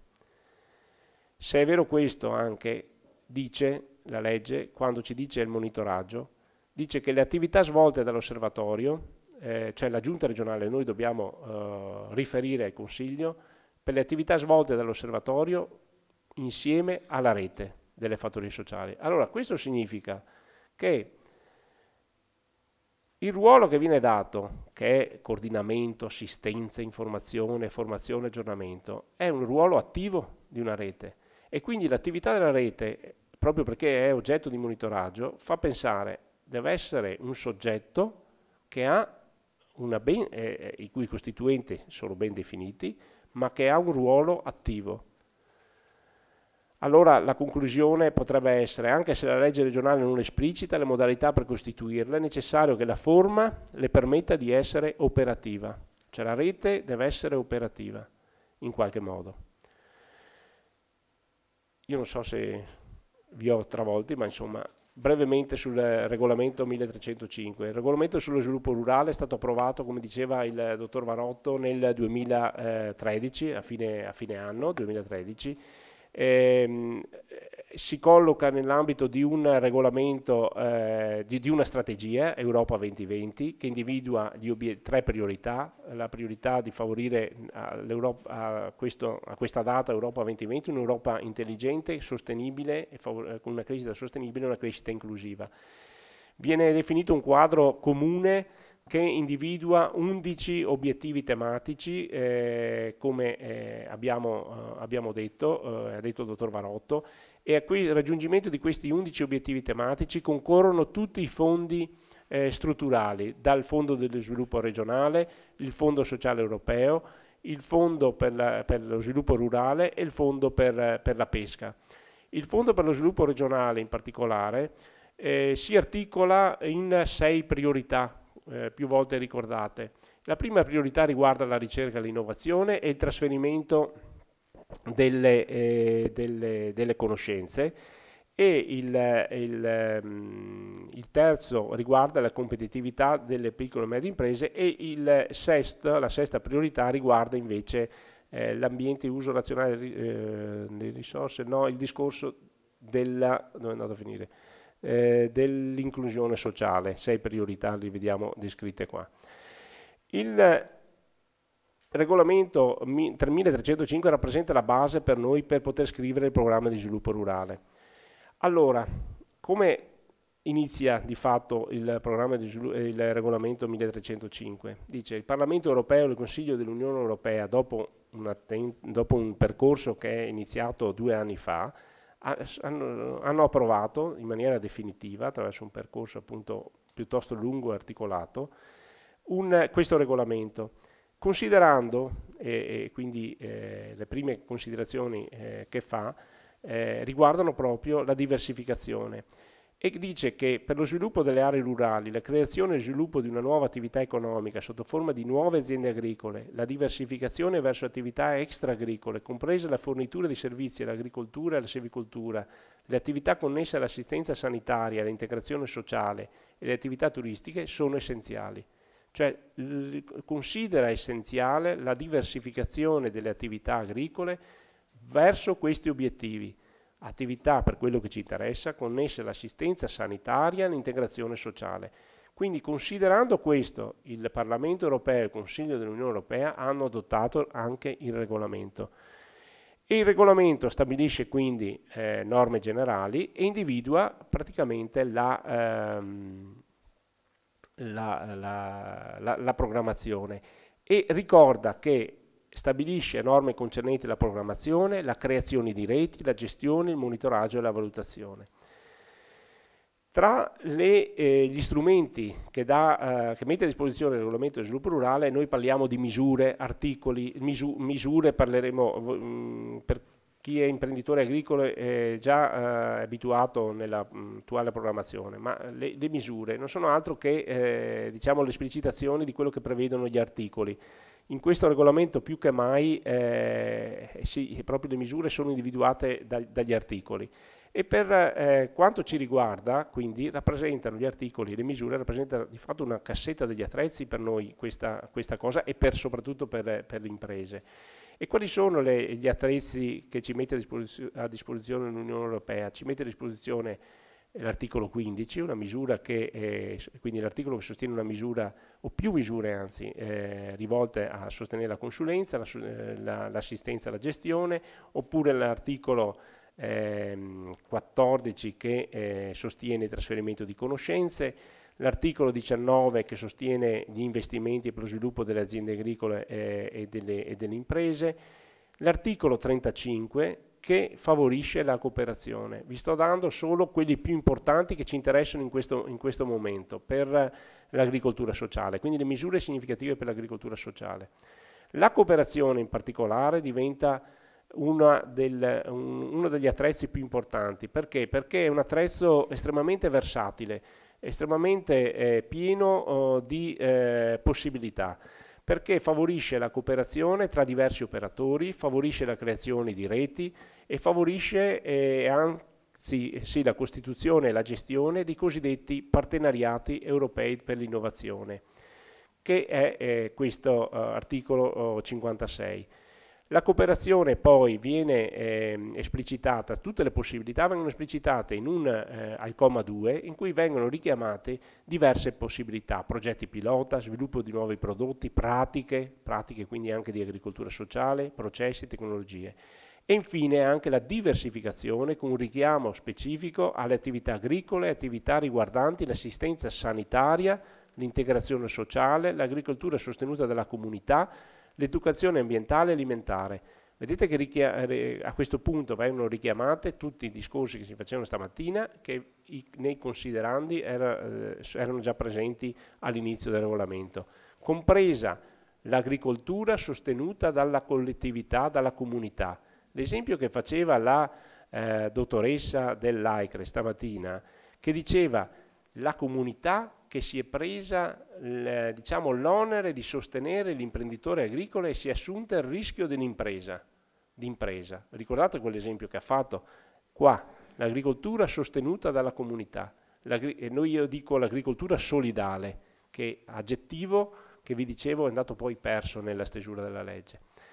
L'articolo 35 dà, come dicevo, delle potenzialità e qui ritroviamo i costi che possono essere sostenuti con questa misura, ma qui ci stanno gli studi, ci sta l'animazione, ci stanno i costi di esercizio, ci stanno i costi diretti per gli specifici progetti, le attività promozionali e quindi ci dà anche la Commissione europea la possibilità di scegliere in che modo. Consideriamolo come un costo totale del progetto oppure poi andiamo a scorporarlo sulle diverse misure, ma sono aspetti tecnici che magari quando saranno presentate le misure uno potrà apprezzare in maniera più dettagliata. Quello che è importante comunque è che l'articolo 35 prevede anche che ci sia un'integrazione tra fondi, quello che si diceva prima che la Mara chiedeva, ci spinge in questa progettazione ad andare in cerca di altre risorse, FEASR in primis per quanto riguarda la potenzialità per costituire le reti, ma poi queste reti devono essere riconosciute le opportunità di ottenere risorse del FESR, dell'FSE, di Horizon 2020. Horizon 2020 è il programma gestito direttamente dalla Commissione europea per la ricerca e l'innovazione. Il partenariato europeo per l'innovazione è questo che viene richiamato qui all'articolo 55 ed è uno strumento di cui parlavo questa mattina. Dicevo, quando qualcuno ha detto ma bisognerebbe misurare l'efficacia e l'efficienza, favorire l'integrazione di competenze tra mondo della ricerca e mondo delle imprese, in modo tale da dare visibilità e anche significato all'attività che le imprese agricole sociali svolgono. Bene, questo partenariato europeo per l'innovazione permette non solo di operare a livello locale, territoriale, attraverso la costituzione di cosiddetti gruppi operativi, ma permette poi ai gruppi operativi, e io intravedo senz'altro la possibilità di realizzare un gruppo operativo a livello regionale che si interessa di agricoltura sociale e che può operare anche a livello interregionale oltre che a livello comunitario per cogliere le varie esperienze e realizzare scambi di esperienze non solo in ambito regionale, non solo in ambito nazionale, ma anche in ambito comunitario. Quindi uno strumento estremamente interessante che per chi ha buona volontà e disponibilità in termini di tempo Chiaramente gli imprenditori agricoli sono chiamati a fare gli imprenditori agricoli, però penso che le occasioni per potersi confrontare in uno scenario comunitario raramente le occasioni passano. È un tram, è un autobus che bisogna saper prendere, e 1 o 2 giornate, se si riesce a dedicare all'anno per uno scambio di esperienze sicuramente che arricchiscono confrontandosi con colleghi stranieri, sicuramente è un'opportunità, soprattutto, ripeto, per quelli più intraprendenti, per quelli più giovani, magari quelli più attivi, da cogliere. I gruppi operativi appunto rappresentano a livello territoriale l'applicazione del partenariato europeo, e a questo punto gli spunti di riflessione, su cui però vado molto veloce. La nuova programmazione Europa 2020 ci chiede una crescita intelligente, crescita inclusiva e sostenibile. Abbiamo gli strumenti dati dai fondi strutturali, FEASRA, FESRA e FSE, come dicevamo. Il regolamento 1305 sicuramente vede nell'articolo 14, 15 e 19 e l'articolo 35, su cui ci siamo più soffermati, degli attrezzi, degli strumenti molto utili e molto, in particolare l'articolo 35 è molto versatile. L'esperienza, quale lezione del 2007-2013? La 321 che dicevo prima doveva creare il circolo virtuoso per il ritorno di risorse che sembravano destinate, sottratte all'agricoltura. Perché? Perché noi avevamo previsto aiuti all'avviamento e servizi di utilità sociale realizzati dagli enti pubblici, per servizi per la mobilità, servizi di infanzia e terapia assistita all'inserimento sociale. Si voleva fare in modo che l'ente pubblico, che era che chiedeva il servizio, l'impresa agricola era in grado sociale era in grado di fornire il servizio attraverso la misura 311, quindi quella rivolta agli investimenti per la diversificazione. Creavamo le condizioni strutturali per poter erogare il servizio. Con la misura 321 pagavamo il servizio che l'ente pubblico richiedeva, e il nostro obiettivo era fare in modo che l'ente pubblico avesse rivolto la richiesta all'impresa agricola, perché così potevamo dire i soldi ritornano all'agricoltura, sempre però a favore del territorio. Purtroppo l'ente pubblico forse non si era ancora molto maturi, non avevamo la legge, fatto sta comunque che la 321 è stata un'occasione non colta, però è stata una bella esperienza per poter intravedere quelle che saranno le progettualità future.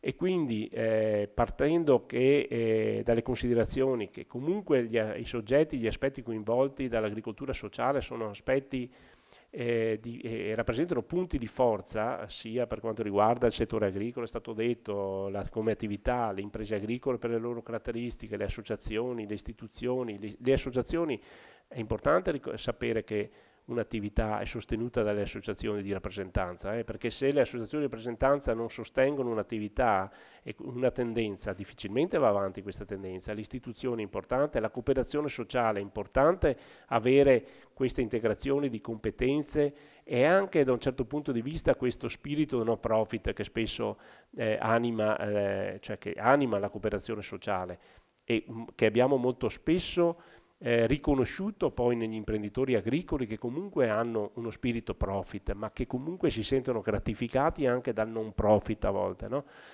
E quindi quello che noi vediamo come spunti di riflessione partendo dall'articolo 35, vi dicevo, estremamente potenziale. Pensiamo pratiche di agricoltura sociale realizzate tra soggetti pubblici, soggetti dell'agricoltura, e qua ci stanno le imprese agricole sociali, imprese agricole, fattori sociali, intese come imprese agricole, ma anche come cooperazione sociale, soggetti del privato sociale, che realizzano nei diversi territori, con aggregazioni diverse, con queste aggregazioni, le forme e anche tutti i cosiddetti costi di gestione potrebbero essere sostenuti, possono essere sostenuti dall'articolo 35, realizzano queste pratiche di agricoltura sociale, e poi tutte queste esperienze vengono fatte andare verso, ormai siamo stanchi tutti, verso la rete regionale, l'esperienza della rete regionale delle fattorie sociali. E un progetto, questo è un altro esempio di un progetto di innovazione sociale realizzato con collaborazione tra enti di ricerca, quello che vi dicevo prima, organismi di consulenza, le ASL, le imprese agricole, ma l'ASL potrebbe essere la provincia, il comune, l'organizzazione agricola, l'organismo di formazione, e dai diversi strumenti della cassetta degli attrezzi con diverse modalità, intensità di aiuto a seconda delle attività per l'analisi, studi, fattibilità, condivisione, disseminazione, animazione, il coordinamento, l'attività amministrativa sostenuta dall'articolo 35 con una percentuale che in alcuni casi può arrivare anche fino al 100%, per essere poi completata dagli investimenti nelle imprese agricole che devono strutturarsi o dai servizi di consulenza che vengono sostenuti con misure specifiche. E in questo progetto di innovazione sociale,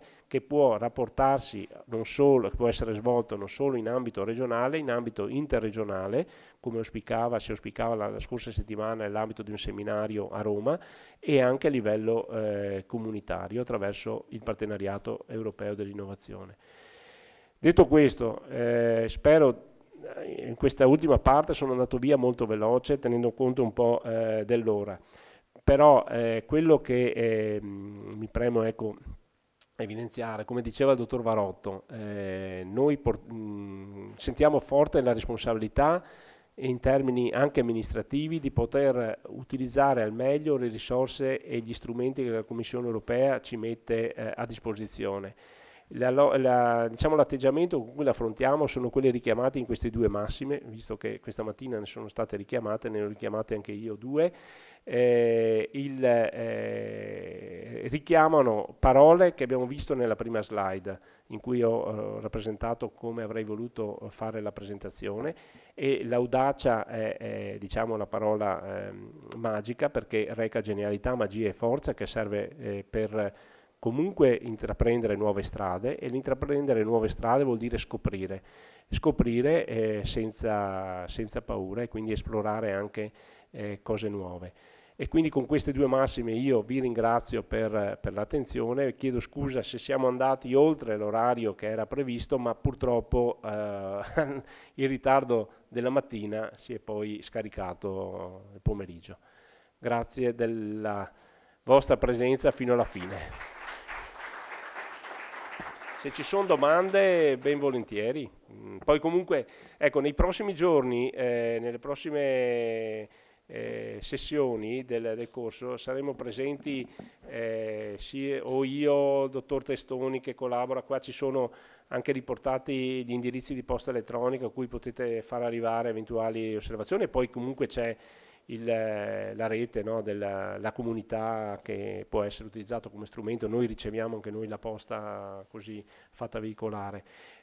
Sicuramente il percorso informativo permette degli scambi di informazioni importanti e la creazione di relazioni. Non perdiamo questa occasione tra di noi, tra voi e l'amministrazione regionale, quindi tra noi, proprio dico noi, e tra di voi come soggetti appartenenti che operano nello stesso campo. Vedo una mano alzata, e quindi...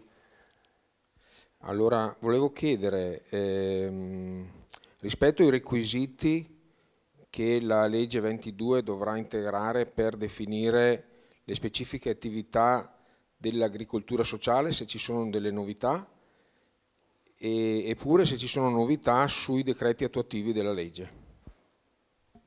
Sì, allora, per quanto riguarda i decreti attuativi, parliamo sempre di provvedimenti di giunta, quindi di delibere di giunta, che per quanto riguarda l'agricoltura concerne l'aspetto dell'iscrizione e la formulazione dell'elenco regionale delle fattorie sociali. Questo è l'adempimento attuativo per quanto riguarda l'agricoltura. Come dicevo, e diceva il dottor De Gobi questa mattina, venerdì il documento è pronto, è già stato presentato anche ai componenti del gruppo, è stato anche presentato a livello in maniera informale anche ai componenti della commissione.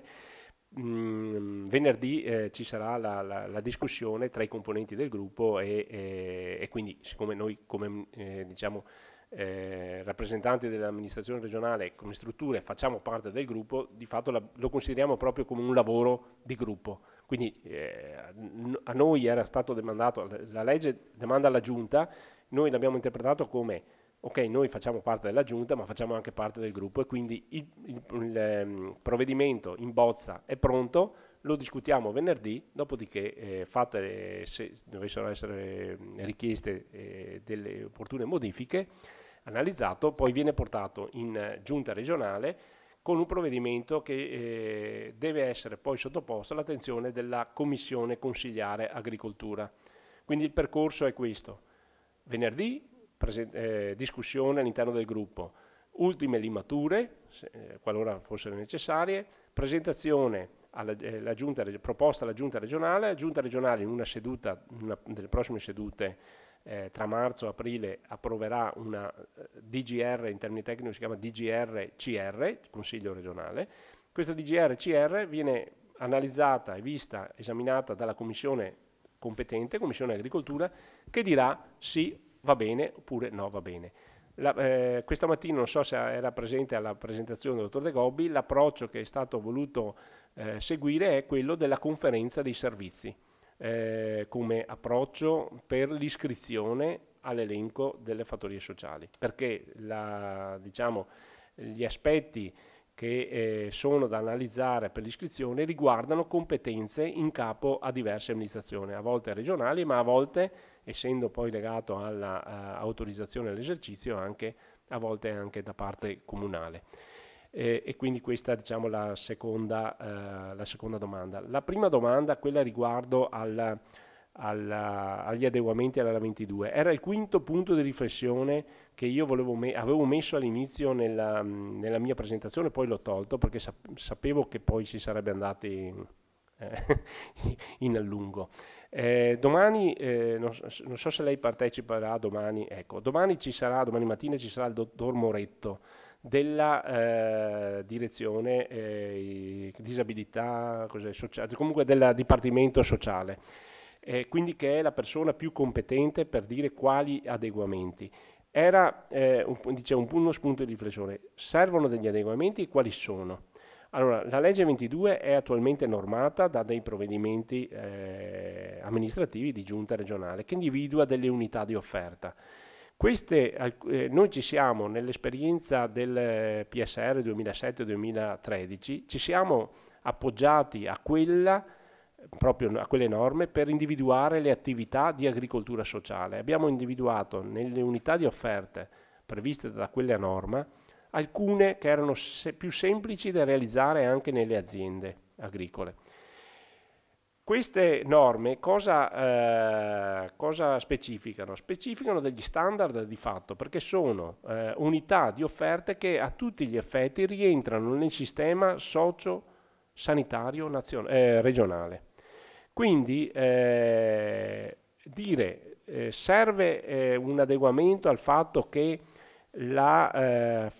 queste attività possono essere realizzate in ambito rurale piuttosto che in ambito urbano, dove la norma specifica che alcune cose possono essere realizzate solo in ambito urbano. È chiaro che bisognerà in qualche modo adeguare e dire si può fare anche in ambito rurale. Per esempio, se la norma mi dice che io posso realizzare una struttura per accogliere anziani, eccetera, no? Il co-housing, o piuttosto che mini alloggi per anziani in ambito urbano, se la norma mi dice questo, la norma applicativa della 22, se è scritto urbano, il comune che si vedrà arrivare la richiesta di strutturazione dell'impresa agricola per poter fare una casa alloggi per anziani dirà: non ti rilascio l'autorizzazione perché è scritto che la puoi fare solo in ambito urbano. Quindi senz'altro quell'aspetto è da adeguare. Dopo è da adeguare, da adeguare i metri quadri a disposizione per ogni bambino, a seconda che sia in un condominio, a seconda che sia in un'impresa agricola, non lo so, sono ragionamenti da fare, quindi non so se ho spiegato bene qual è la problematica. Sicuramente ci sono aspetti che bisogna cambiare per fare in modo che le attività siano realizzabili anche in ambito rurale. Sicuramente ci sono quegli aspetti. L'esempio che vi ho fatto è evidente. Se una cosa non la posso costruire, non posso neanche realizzare quell'attività. Quindi o mi dai la possibilità di costruirla anche in ambito rurale e quindi dentro lì posso farla, oppure non la posso fare. Quindi sicuramente adeguamenti bisogna che siano fatti. Su quello che sta, diciamo, sull'attività più specifica e come sta operando il sociale, direi domani avete modo di interloquire direttamente con il dottor Moretto. Comunque il dottor Moretto partecipa al nostro incontro di venerdì e la proposta che noi come agricoltura abbiamo fatto e che abbiamo sottoposto già a lui in osservazione già intravede per diciamo, per questi argomenti alcune soluzioni, però senz'altro gli specialisti del settore sono loro e sanno quali sono gli adeguamenti. Io direi, non so se gli standard in termini di professionalità debbano essere diversi se fatta in azienda agricola piuttosto che di là. Fatto sta comunque che se io ho un disabile in una struttura e mi è richiesto per seguire questo disabile una professionalità, disabile nel senso che ha problematiche psichiatriche, supponiamo, no? Devo adeguare la norma dicendo che non serve un operatore che abbia competenze psichiatriche perché viene fatto in azienda agricola? No, sicuramente no, questo. Dovrò dire, ok, questo si fa di qua e di là e serve anche, e quindi è già attualmente realizzabile, quindi non serve neanche a fare nessun adeguamento. Differente invece è la situazione che prospettavo come esempio, ma ce ne potrebbero essere anche altre. Spero di aver risposto, inquadrato un po' alla domanda. Comunque domani con il dottor Moretto affrontate in maniera specifica l'argomento, perché il dottor Moretto proprio ha un intervento sulla norma riguardante l'attività del sociale, quindi dovrebbe parlarvi anche della legge 22 e delle norme collegate, e lì potrebbero essere messi in evidenza in maniera proprio di analisi i punti deboli di quella norma per poterlo applicare a livello rurale.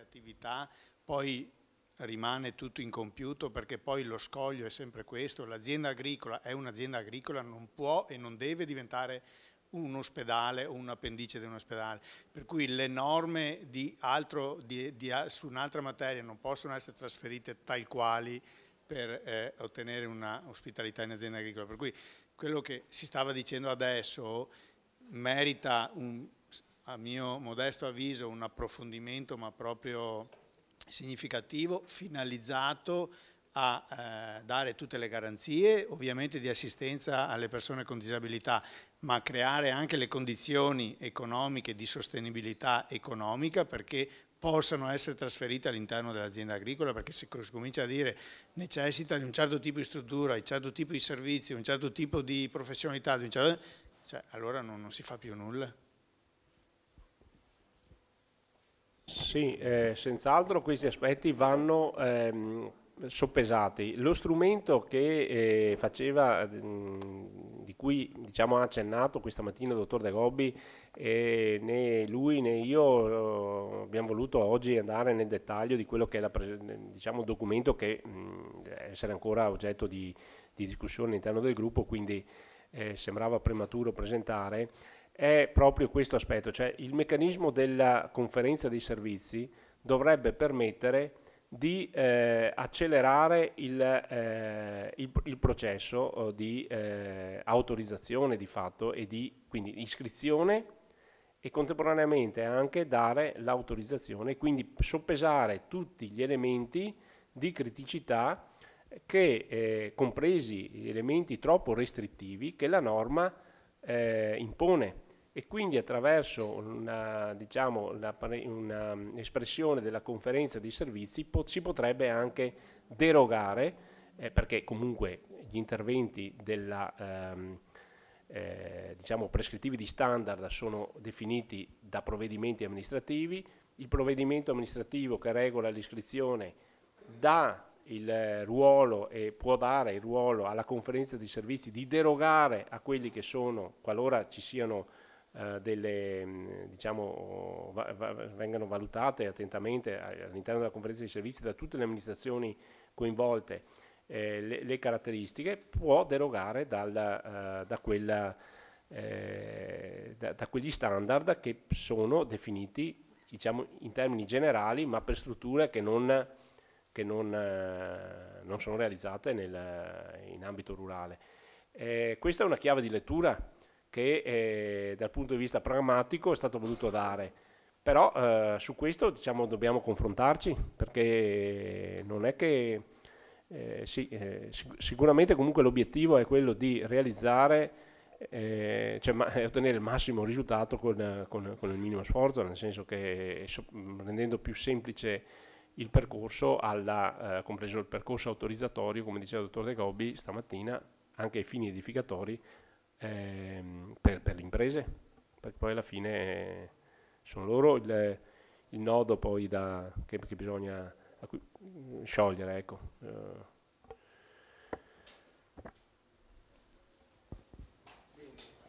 Se non ci sono altri aspetti, comunque nelle prossime giornate sicuramente ci sarà modo ancora di scambiare qualche impressione, tanto le occasioni ci sono. È un programma ben nutrito e quindi interessante. Grazie per i resistenti e audaci, e mi raccomando, mollate le cime.